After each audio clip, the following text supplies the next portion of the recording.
તું તો દે જ ને નવી આ ચોપડી નવી ચોપડી કાઢી રાઠોડભાઈ હું કેતી નથી આ કઈ ગળતી નહોતી જૂની આપી ને એટલે તરત જ આપી દે કાલ તો મેં હાજરી કરાવી મારે કેટલા દેવાના રાઠોડભાઈ બધાને એક એક દેવાના કેટલા દેવાના 6180 રૂપિયા નથી જોતા 6000 દેવાના એમાં વધારે નથી લેતો 6000 કાં દેવાના ઓછા તો હા એ જ કહું 5,500 પગાર આવ્યો તો મારો હવે ફોન મૂકો ને અમારા પૈસા અમારા પાછા દેવાના દર મહિને પાછા દેવાનું બંધ કરો હો અચ્છા મને દઈ દે હા તમે છોકરી હા તમે એને લઈ લેજો એવું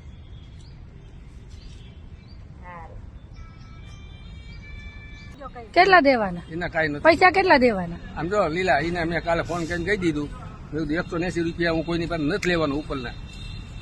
મેં જ કીધું ફોન કરી 6000 જ મળશે તો તમારે લે વાંધો નહીં 6,000 પાછા દેવાના એટલે ઓમ છે ને 6180 પણ મેં ના પહેરો મેં કીધું 180 નથી જોતા મેં કીધું મને કે કા મેં કીધું તહેવાર આવે છે અને તમારી છે બાયું બધે ખોટું બોલ્યા એટલા તો એટલા ભાઈ તો કે અત્યારે હું આઈટીઆઈમાં અહીંયા આવ્યો છું અને આઈટીઆઈમાં લગભગ અમારા અનુસૂચિત સમાજના લગભગ આપણા 12 બહેનો કામ કરે છે આ લોકોને તમે જો હાથમાં રોકડમાં પગાર છે જો રોકડમાં પગાર હાથ બેન પગાર ઊંચો કરો તો આ રોકડમાં પગાર આપે આ પગાર રોકડમાં આપ્યો છે જો સરકારી સ્પષ્ટ ગાઈડલાઈન છે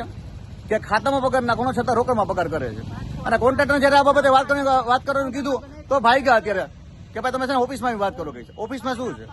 આવું અમને દબાવ ધમકાના પ્રયાસો કરે છે રાજકોટ કામદાર યુનિયન કોઈ પણ ભોગે કોઈના બાપથી ડરતા નથી એ વાતને યાદ રાખી લે બરાબર આ બાબતે અમે